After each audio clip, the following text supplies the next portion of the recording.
Let's talk about time of day to trade. What I don't want you to do is to fall into that trap of needing to be around every minute of the trading day. There's too many negatives to that approach. All right. Hello again, everybody. This is Mike Rykse with Netpicks. And in today's video, I want to do something a little different. I get questions all the time from people asking, Mike, what is your personal setup? What broker do you use? What charting provider do you use? How much capital do you recommend starting with? And what times of day am I coming in to take a look for my new trade? And we're going to start out with the broker side first. This is always a tricky one because there's a lot of differing views on this topic. A lot of different broker options available to us. A lot of people have a love and hate relationship with different brokers. So let's talk about what I feel is the best broker choice for a majority of options traders, and that's tastytrade. They, I believe, are the top broker in the industry. They've got great platforms both on the desktop side and the mobile side. They also have a great commission structure as well. When you're choosing a broker, there's a couple things you want to keep in mind. Number one, our top fee on a regular basis is on the commission side, right? That's our top cost. Anything that we can do to minimize those costs is important. tastytrade, if we go over to their pricing section of their site, to the commissions and fees, they charge a flat $1 per contract commission. Now, there's a few kickers here. Number one, they only charge to enter a position. They don't charge a closing commission. You're only paying on one side, where most other brokers are going to charge you to both open and close your positions. So that's a big savings right there. They also cap their commissions at $10 per trade or $10 per leg on a spread. That's important for those of you that are trading multiple contracts or multiple spreads. If you're trading 10, 20, 40, 50 spreads, they're only going to charge you $10 per contract or $10 per leg on a spread. That's capped. So that's a huge savings long-term right there. And then also, they don't have different levels of accounts. Most brokers are going to limit what you can trade based on your level of experience or your account size. tastytrade doesn't take that approach, right? They're going to let you trade anything that you want inside of your account. And that's how it should be, right? It's your money. You should make the decisions on how you manage that money. So tastytrade, great option. Their desktop platform, incredibly stable. Their mobile platform gives me everything I need to place and manage my trades on the go, which is incredibly important to me. So tastytrade, great option. The second one that we have a lot of people using is Schwab. Schwab has the thinkorswim platform available, which is great. I'll circle back to that in just a moment when we talk about charting providers. But if you go over to Schwab, if you go to their pricing section as well, and go to their commissions and fees, it's going to look very similar to tastytrade in that, there's no cost to trade options, but they do have the 65 cents per contract fee. And they're going to charge that to get in and to get out. So you still are going to save some money to go to tastytrade. Thankfully, pretty much market wide, commission costs have come down a ton compared to where they were just a number of years ago. So even though they have come down, it is important to pay attention to that. It adds up in a big way. Anything you can do to minimize your costs, very, very important. But you also want to make sure that that platform is stable. Right? There are different broker options that are going to offer free trading, commission-free trading, but their platform, anytime that volatility picks up, their platform goes down, right? So that doesn't do you any good. You have to find that balance there of low commissions and great platforms, and tastytrade and Schwab are two great options. Now, let's talk about charting providers next. If you've watched any of our YouTube videos, you know that I show thinkorswim quite a bit. It's my platform of choice. The reason I love it so much, they don't charge a platform fee, and better yet, they don't charge for their data either. That's a big, big savings. Most other charting providers are going to charge you a monthly fee or an annual fee for the platform and for the data. So thinkorswim, great option there just to keep the cost as low as possible. And just because they don't charge for it doesn't mean it's not powerful. It is phenomenal. A lot of charting capabilities in here. If you go and try to load up any other indicators, there are literally hundreds of different indicators that they have standard in their platform. They also support custom indicators, which for us at Netpicks, that's pretty important because we do give access to our indicators to our members. So it's very important to be able to share those with our members and have them load them up right in their platform. So you can do all of that inside of thinkorswim. So a great option there. So another one which is becoming more and more popular by the day is TradingView. This is one that we have a lot of our international traders using because there are some limitations depending on where you are in the world with tastytrade and with thinkorswim. TradingView is a great option. A lot to like about this platform. It does allow us to use our custom indicators. So you'll see one of our custom indicators down at the bottom of the chart. It displays very similar to what you're going to see inside of Thinkorswim. And a really nice feature here is it's web-based. What I was showing with Thinkorswim, you've got to download that software to your computer. This is web-based, which depending on your situation, if you're on the go quite a bit, having that web-based platform is really, really nice. They also have a great mobile platform. Anything that I show here inside of the web-based version can be done in the mobile platform as well.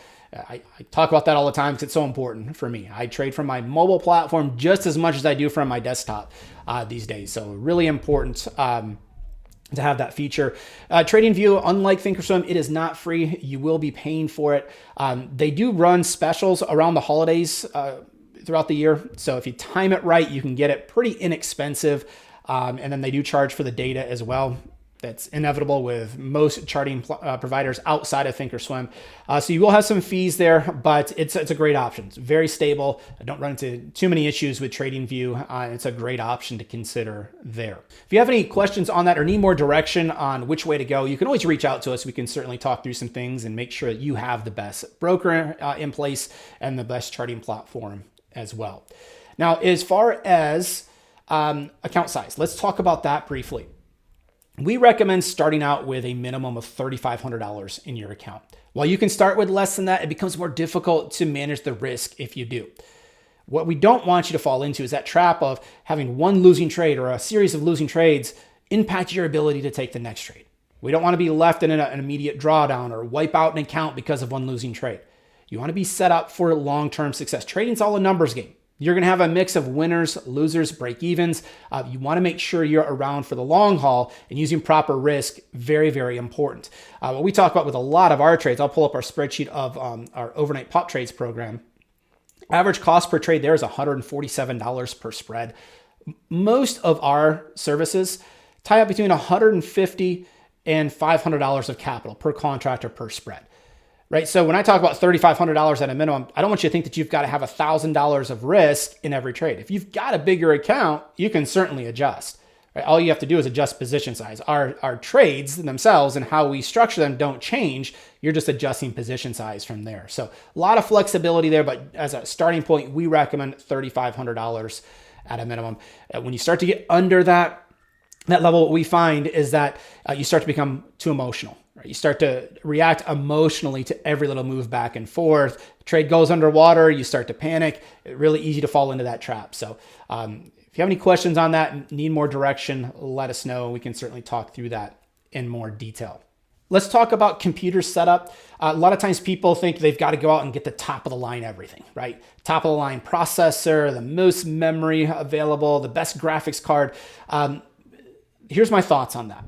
If you are day trading or taking any type of time-sensitive trade where you're looking to get in and out in a matter of seconds or a few minutes, yes, it's very important to have a powerful setup. If you're taking a more of a swing trading approach, which is what we talk about primarily at Netpicks, I don't want you to tie up all your capital in your computer setup. I'd rather have you have more of that capital to trade with. If you're taking a swing trading approach, a few minutes here or there, it's not going to make a big difference in your performance. What I would say is, get a quality computer, between $500 and $1,000 is going to get you a pretty quality computer these days for a swing trading approach. Again, where it's not nearly as time sensitive as a day trading approach. Based on your decision, obviously you have to take budget into consideration, but really base it off of what can you get for a good processor, storage, and graphics. Those are the three most important areas. But again, don't go overboard. I see too many people with the top of the line setup, but then they run into a capital issue where they don't have as much capital to trade with. So balance that out. Again, if you need more direction on that, certainly let us know. You can always reach out and we can give you more direction there. Let's talk about time of day to trade. What I don't want you to do is to fall into that trap of needing to be around every minute of the trading day. There's too many negatives to that approach. So many people think that, hey, if I've got a system that works early in the session, why not trade all day long? If I can take 20 trades versus taking 2 trades a day, I should make more money, right? If only it were that easy. It's not. What we find is if you start to trade all day long, you're going to overtrade, you're going to rack up those commission costs, and it's really hard to stay disciplined. We like to isolate the best times of day to trade.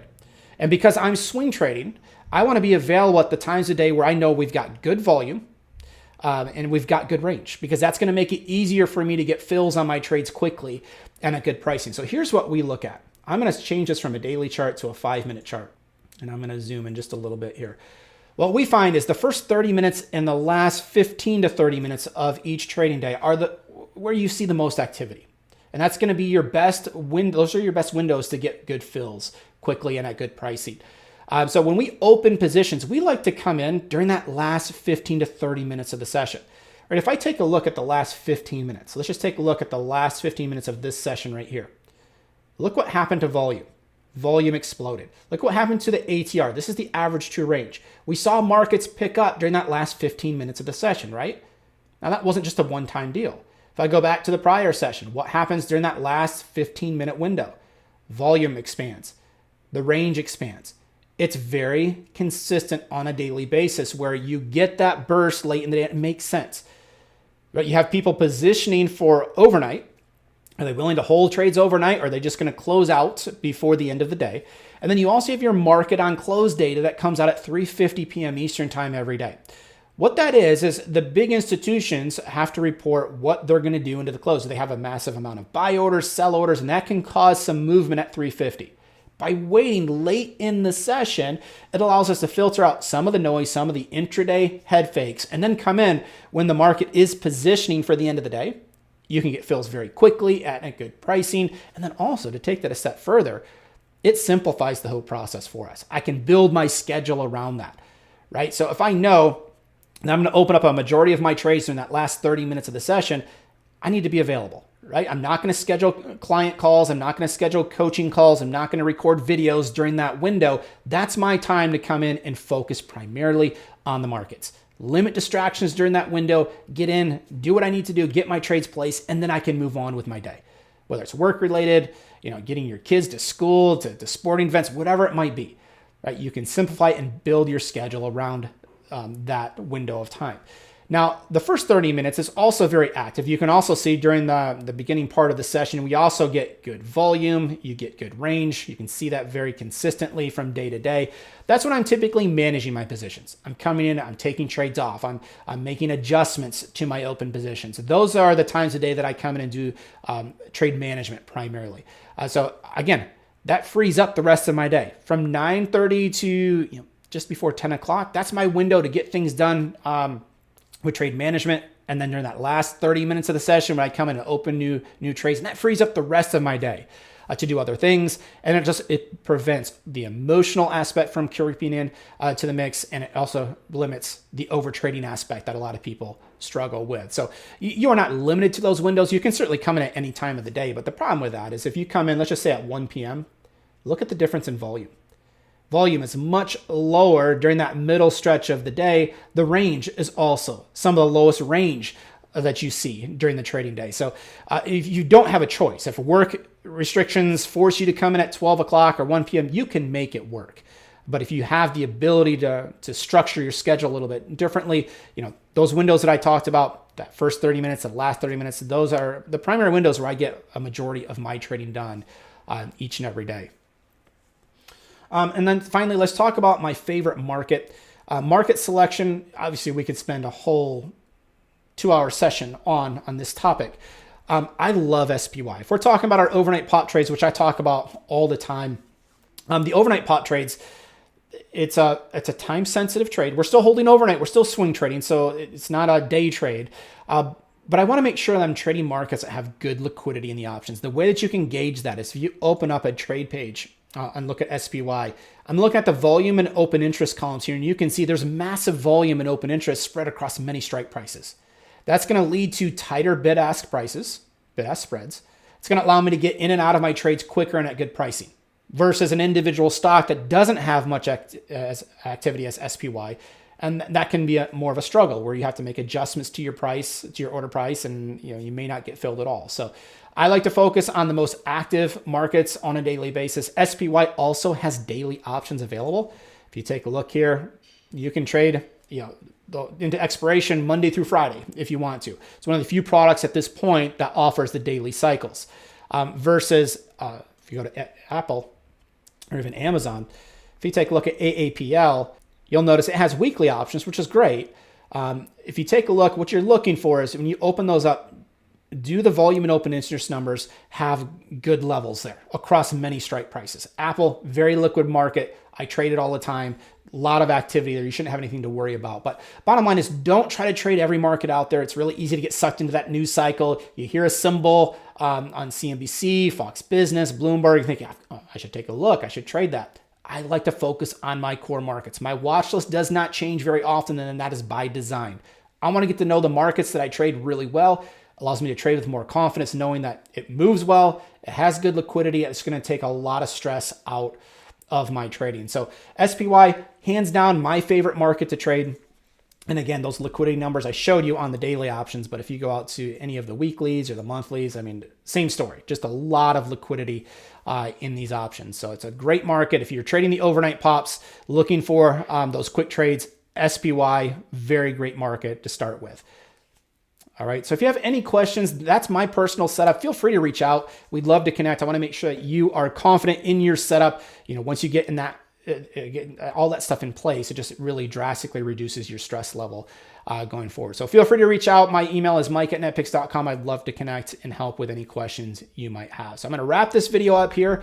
I'll be back with you guys shortly with our next video. Everything discussed here is our opinion, and it is not to be taken as investment advice because we are not your financial advisor, nor have we considered your personal situation as your fiduciary. This presentation is for your education and entertainment only. Please review Netpicks' full risk disclaimer and privacy policy.